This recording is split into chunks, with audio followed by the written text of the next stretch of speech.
Sanjay, welcome to Frankly Thanks, Speaking. Anna. So nice to meet you. Thank you so much. And comes at a time when people are saying a lot of things about you, Sanjay. Like what? Like they say you're joining politics. Well, this happened actually about 4 months ago. It came out in the news somewhere that I'm joining politics, and I was asked about that. So I said, maybe one day I may think about joining politics. But I thought they just carried it on, and it's funny because just yesterday I was traveling to Film City, and a Land Cruiser came, and I was on a traffic light, and one Havaldar said, "Put your window down." So I put it down. And there was, I think, an MLA or an MP from either Shiv Sena or some other party, I don't know. So he says, "Namaste Sanjay ji, kaise hain?" I said, "Namaskar sahab." वो बोले कि ये constituency से मैं लड़ रहा हूँ, कहीं यहाँ से तो आप नहीं लड़ रहे हो. तो I said, Actually नहीं. said that. Yeah, he did. Yeah. Why do you think he said it? Obviously, he took you seriously. I think he took the media seriously more than he took me, because I mean, I really, absolutely, as of now, there's no way I'm in me and politics. What did you have in mind when you were asked that and you said maybe at one day I could think I about thought it? Because that- you're from a political family. Yeah. Your father was in politics. Your Yes. sister is actively in politics and a member of parliament. So it's not entirely out of the question, is it, of your joining politics? As of now, it is totally out. No, but at that time when I said it, I had all these things in consideration as to what my father did. And, my father, he did things for his party and for the people of the country. He never cared about himself. I mean, he just wanted to just do things for the country, And that's where we come from. And I thought maybe one day I could do that. You thought about that? Spoke to your sister ever about it? No, I've never taken it that seriously. I mean, where I could speak to Priya or speak to anybody about it. But if you were to say I would think about it, what would you have in mind? What would you really want to contribute? I want to contribute to the nation. I want to contribute to the people of our country. I want to contribute for the betterment of the country. In any small way I can. I mean, you look at the terror attacks today. I mean, our heroes, I call them heroes because the NSG or the Mumbai police or the army or anybody, I mean, to fight any battle without equipment, without tools, I mean, I feel it's sad, I mean, they have only one thing and they have the guts and they never say no. And that's how we fight, we combat other forces, which is sad. Do you think you could do something for them as a politician? I would do everything for them as a politician. I mean, defense is number one, I feel. If your defense is strong, your country is strong. I appreciate that. But again, I'm not trying to be suspicious about you, Sanjay, but if one were to look at all your statements since you came out on bail, and all the statements are the right statements. You're at the right places, making the right statements. There is an obvious change of image, Sanjay. But there is an obvious change of pre-2007 and post-2007 Sanjay Dutt.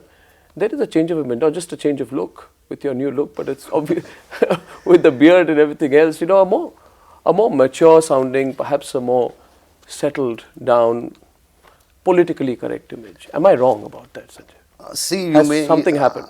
I think it's not. I've not done it consciously. Maybe marriage has done it to me. I don't know. You think so? But there's a different Sanjay on the sets and a different Sanjay outside. Am I right? I mean, your other persona, off-screen persona, has changed, Sanjay. It's visible, it's distinct. If I know interviewing you at your residence in those times, I think it was 2006 and now, there's a perceptible difference in you, Sanjay. Analyze yourself for me. I am analyzing. Maybe at that time, you see, I mean, I was under pressure, you can say. I had a lot of things going on in my life. I was suppressed because of various reasons, because of my case. My case is sub judice even today. But I mean, I realized one thing is that I've kept quiet 17 years. Why shouldn't I let my feelings be known to people? Kept quiet as? I mean, in any interview, I mean, I couldn't speak the way I'm speaking. I used to feel scared to do it, and stuff like that. But I think Inhibited. I was, and I feel now it's time where I should speak because I'm not wrong in what I'm saying. Were you very conscious? I remember. I remember 2 Yeah. years back when I met you, the one thing which was obvious was that the case was constantly on your mind. Absolutely. And you were worried about, will it go this way, will it go that way, will I have to go to jail, will I not have to, what is going to happen? Now you seem to be a little free of that. I am free of it, Arnab, and God has been kind, and I think I want to thank the judiciary and I think everybody who was there, is that a big stigma is taken away from my head and from my family's head. Though my father is no more, but he died just to hear that word that his son is not in a terror case. And that was such a big load off me and my family. You mean Justice Kode's comment?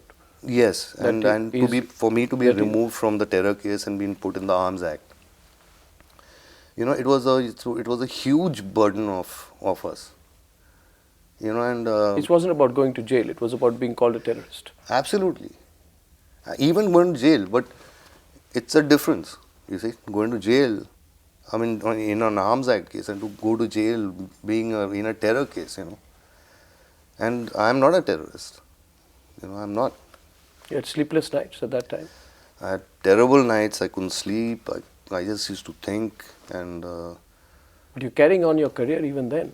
I had gone to the sets 2-3 times, but I just couldn't. What happened? Tell me what that experience, going to the sets. I- What made you stop going? I just couldn't perform. I mean, it was start, sound, camera, and I used to be blank, you know, and action, and I used to forget my lines, and till I just told them, I said, like, I just can't do it. I still remember that picture of you being taken away in a police van on the Pune road, and the entire world's cameras there behind you, asking around for a soundbite, and then you turning around and saying, I'm innocent. That's not going to go away from your mind either for a long time. Were you scared of not coming out?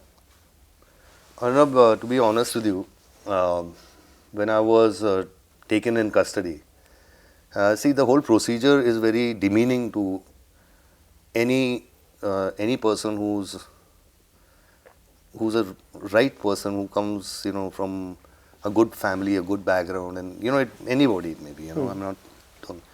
The procedure is of being a criminal. Your fingerprints are taken and your, you know, prints are taken. So it's sort of, it shook me, you know, when that procedure happened. But then I was taken to Arthur Road jail. But there was a lot of sympathy with the officers in jail, which gave me a lot of comfort, you know, and with the people, I mean, just the general people on the streets, and when I was taken, and, you know, the kind of their feelings, which gave me a lot of confidence.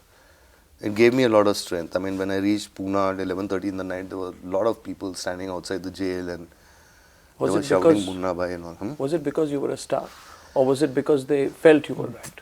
They just felt that, you know, it was wrong. Because Munna Bhai couldn't do it.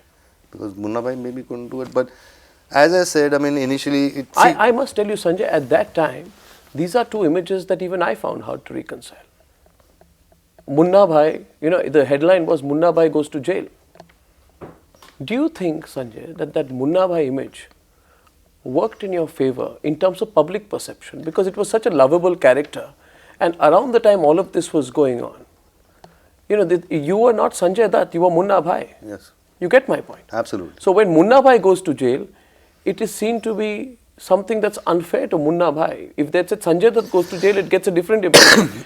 You've been to jail before, but this time Munna Bhai went to jail. So do you think that actually helped the public perception being built up in your favor, or, you know, your case, Well, sympathies towards you? etc.? Arnab, Munna Bhai has played a major part in everything in my life. Whether it was MBBS or Lagera, and especially Lagera, where the message of the father of the nation was spoken, and it was reintroduced to the younger generation who had forgotten Gandhiji, basically. And it was done in such a beautiful way that, I mean, it really helped me. You look back at your own life, Sanjay, I can't think of someone who's had so many ups and downs and so much drama in his own life, personal, professional, so many episodes all strung together. You look back, what is the one thing that you'd rather undo? Any time in your life, the one thing which Sanjay Dutt, not Munna Bhai, Sanjay Dutt would undo if he had an opportunity? First thing. The 17 years of my ordeal, I would undo that. I mean,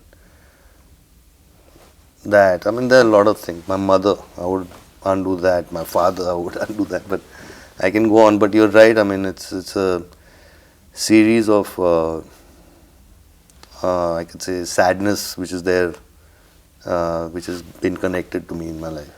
Your father was your guiding light, wasn't he? And you told me that that is one thing which would have made him really proud, to have this whole case out of your head. And he stood by you like a rock. You told me the last time I met you, but how he stood by you every single minute.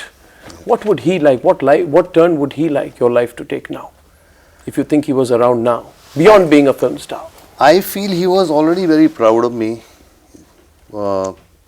He had seen me grow, which he told me once or twice. During Munna Bhai MBBS, we shot together. Yes, some incredible scenes. Actually. Yes, and he was a man who was very less spoken name, and he won't say, "Hey, son, I love you." It's very, that kind of a dad. And I remember a couple of times he put his arms around me and took me to his van, and he says, I'm proud of you, son. You're turning out to be a good human being, and never let that go, ever. Keep your feet on the ground, always, no matter where you are. Money is the thing. He says, do good work, and I'm proud of you. And for me, that was the biggest thing, where he did that, because he very rarely did things like that, my father. So, he was very, very proud of me. See, many things are said by people who have not lived your life. Let me put it that way. And stereotypes are drawn from the lives of people like you. Some say he's a great guy, he's an honest guy, he's a very good at heart guy, he's a great actor and a fantastic friend. But he had wrong company at some time. That's what they say.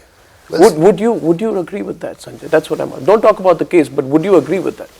I just wanted to say one thing about that, is that anybody who's growing up in life has wrong company.